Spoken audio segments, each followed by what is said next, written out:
Hey guys, and welcome to another episode of Tutorial Grid. It's been a bit since I've done one of these, but nonetheless, it's going to be awesome. Alright, well, what we're going to be creating today is what's called moving pictures or 3D pictures, animating 2D images into a 3D space without using any type of like light projection or anything like that. But before we get into that, I do want to show you a couple things. You can see this picture set that I kind of did on my Facebook, as well as our soon-to-be-up website at Avid Productions, but you can kind of look at that over at the Avid Productions Facebook at www.facebook.com/avidproductions479. Like our page, and you can like me if you like. But we have all that down here. We have a bunch of stuff. Zelda pics, other stuff we've done, Batman photo shoots, lots of stuff. But anyway, let's get right into this. Now what we're going to be creating is something that looks like this. Got the foreground moving, we got the back, or the foreground, background, then it kind of moves in 3D space.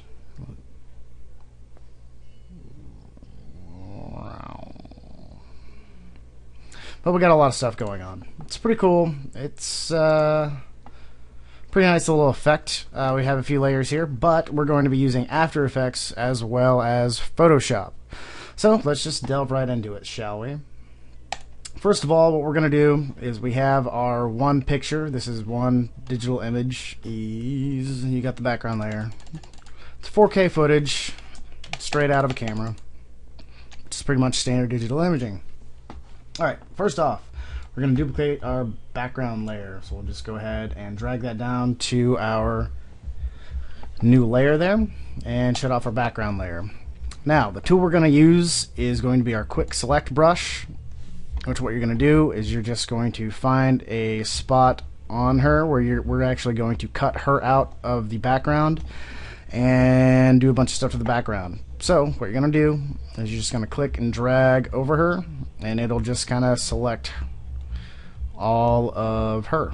So we'll just go do that. Go ahead and do this real quick. And you'll see we kind of messed up here, but we got a lot of this, but that's easily fixable.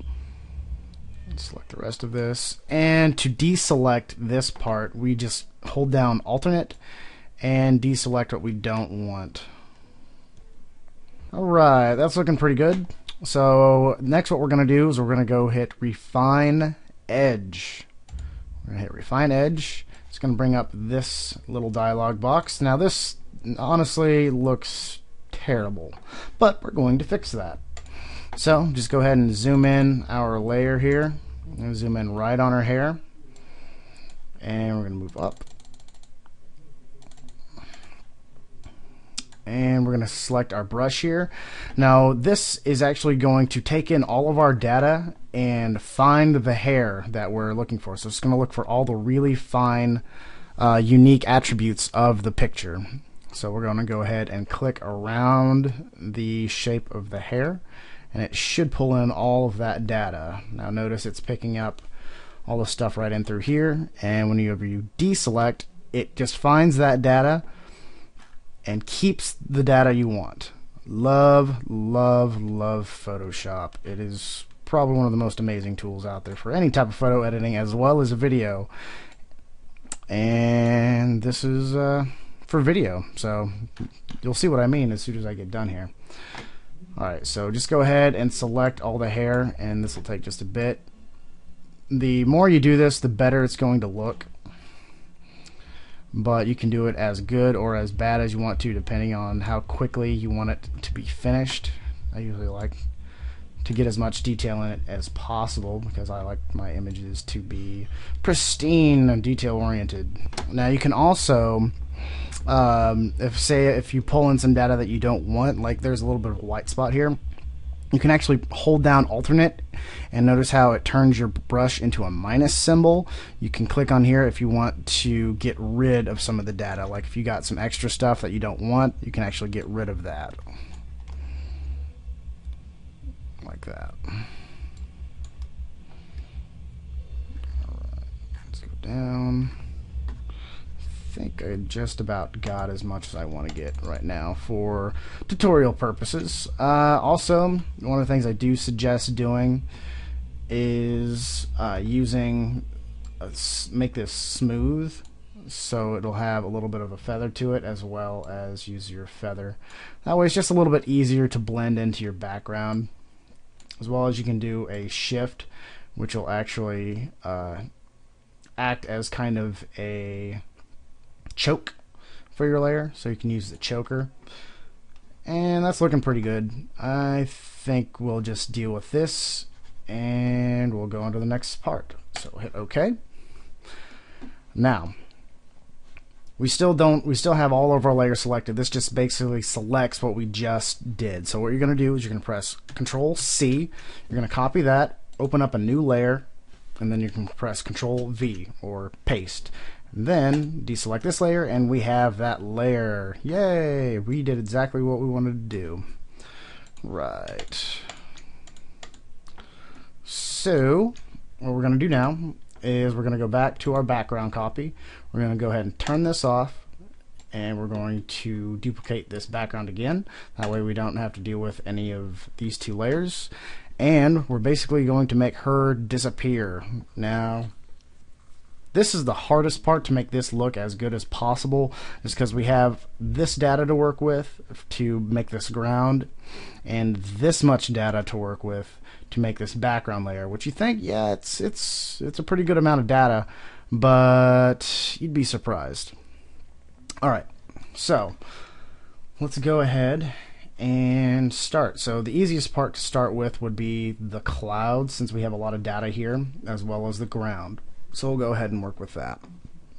So what we're going to do is we're going to take our clone tool, and we're going to make this pretty big. You can use the bracket keys by the P button or by the P key. You can use little brackets to go up and down on your brush sizes. So let's go ahead and start this. So we got a pretty light layer here, so let's go ahead and take in this and then just kind of brush in. Now the darker it gets, you want to keep going with these darker layers over here. And I'll show you exactly what these photographs that I'm using. I actually did a huge photo set for her and her portfolio called Erica Apocalypse, where I used 3D renderer 3ds Max to do a lot of the effects actually for this this photo shoot, which I'll show you here in a bit.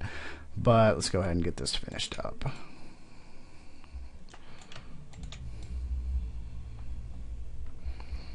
Right. Alright, we got the top of her head gone, so let's go ahead and start messing around with the rest of this. Let's go ahead. Alright.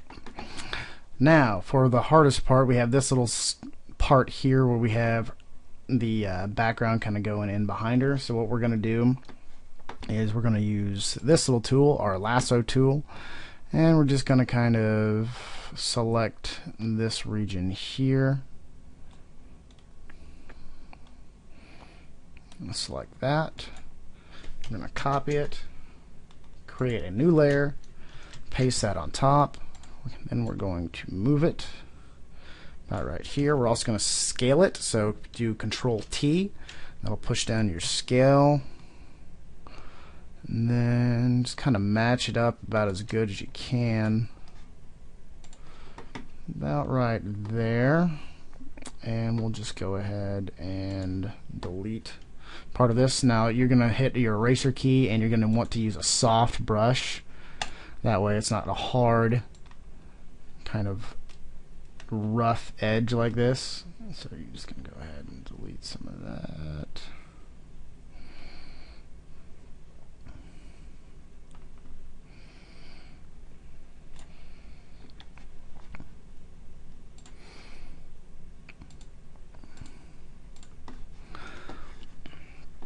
Alright, now next we're going to use our clone key again.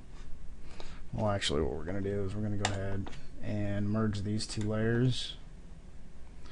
Merge the layers. And then we're going to use the clone.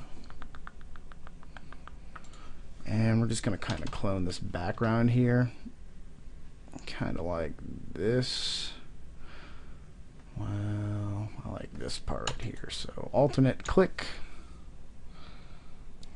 Alright. Now it's not going to be perfect, but most people won't know what your digital image actually looks like, which is, it's not bad compared to the actual image itself. Now there are some imperfections, but we are still on the move to fixing that. Alright, so the imperfections are, this is dark, this is light, and the other one, it's pretty dark. So what we're going to do is we're going to use our burn tool, and we're going to burn the shadows, as well as we're going to burn our mids, which is going to give us more of a higher contrast image.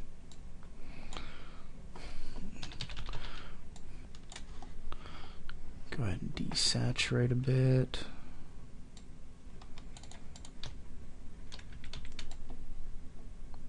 Whoa, do not want to use that at H2. Try to keep your effects down to at least about a 10% at max, or else you will get a little bit of this oversaturation.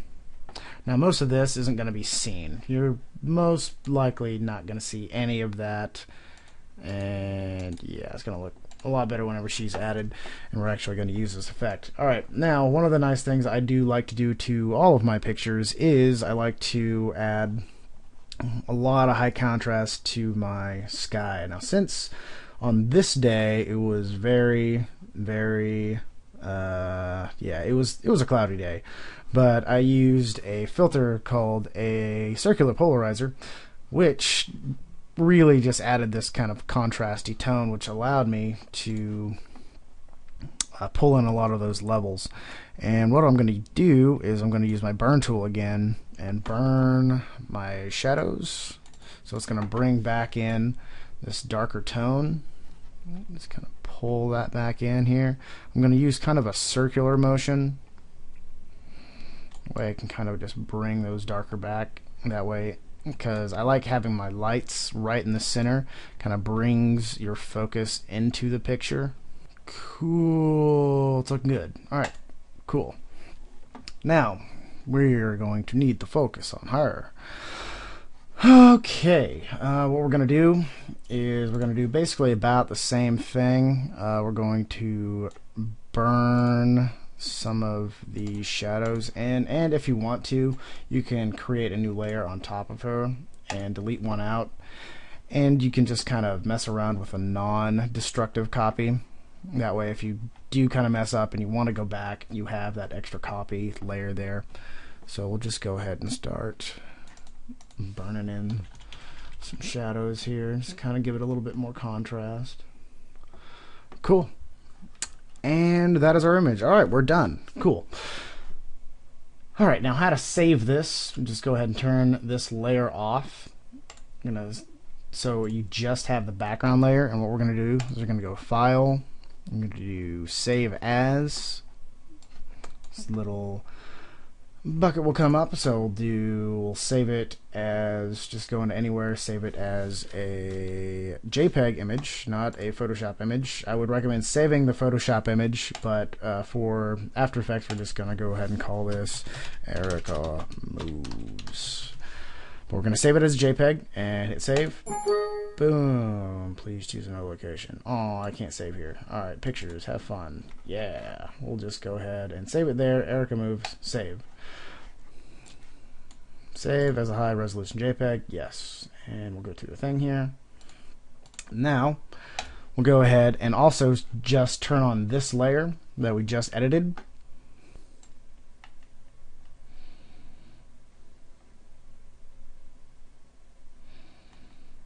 Now we're going to go into our layer that we just edited, and we're going to go to File, Save As again. We're just going to have this layer up, and we'll go back into that our pictures here. We're going to save it as a ping image, which is going to have our alpha channel, and do Erica Walks. Well, I can't do that, but Erica Walks, save, and that's going to save our alpha channel, and we'll do interlace, none. So hit OK. There we go. All right, now we're going to go into After Effects, and we're going to go to Composition, New Comp. We'll do 1920 by 1080, will be just fine. So we'll go ahead and import our project. So I already have our project imported. We just have the two pictures that I created earlier.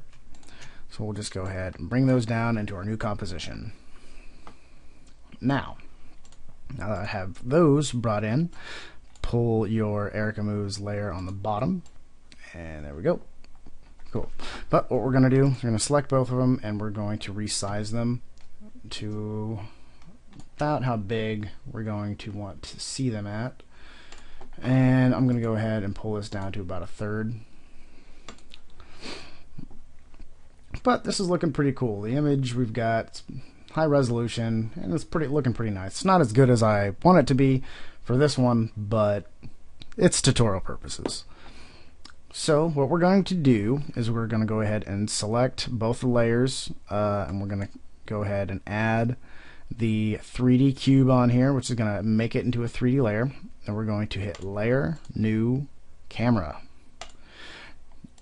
Pop up a little dialog box like this. Now you can use any size film. I usually just do 35, which for some reason it says 36, but I want 35. And we are going to pull both these layers back. So we're going to pull them back in Z space.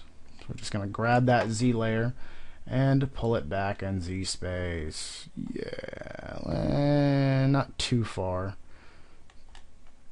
Yeah, about right there.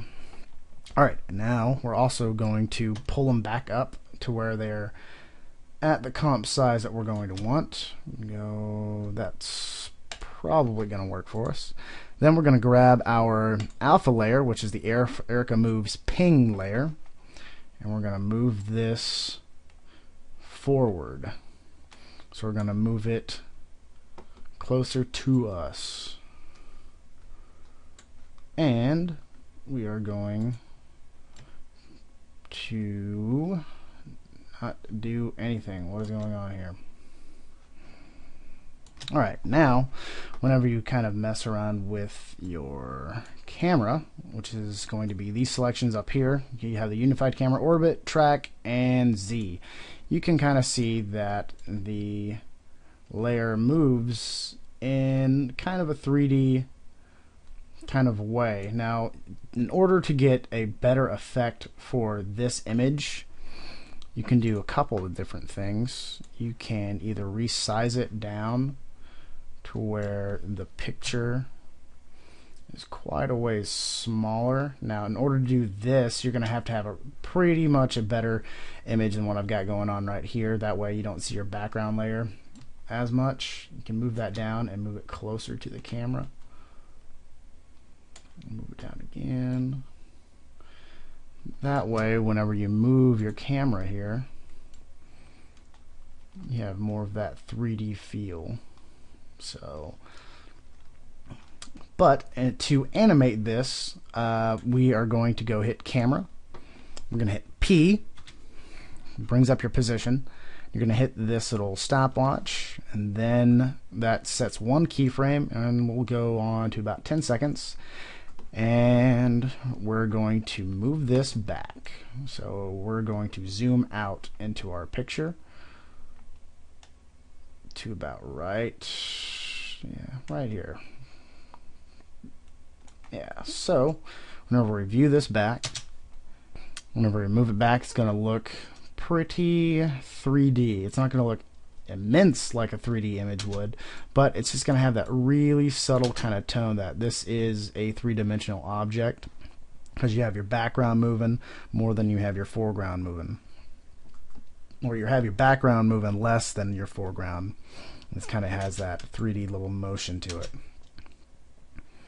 And you can add it a little bit if you wanted to do it a little bit quicker. Has a little bit more of an effect to it, I think, if you do it quicker.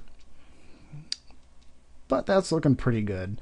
Now, if you wanted to do something a little bit cooler, you can add the orbit. So I want to add a little bit of an orbit to this. So let's go ahead and whenever it moves down and back, I want to track it.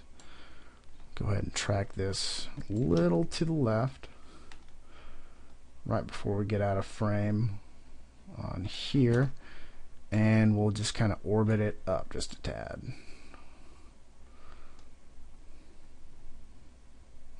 That is way more than a tad, but you'll see what I'm getting at. Hopefully that worked. There we go. And we'll move this over just a smidgen. You like that word? Smidgen? Alright, now let's look at it. There's that FX title I was looking for. Yeah, this kind of effect has been used in a couple different types of commercials, but we have this really neat looking 3D kind of composition we have. Oops, it went a little over right there. Alright, if this happens, the easiest way to get past this is going to be hit your point of interest. You'll also move it. So whenever your point of interest moves, your picture will move with it. So we'll go back, move the point of interest over.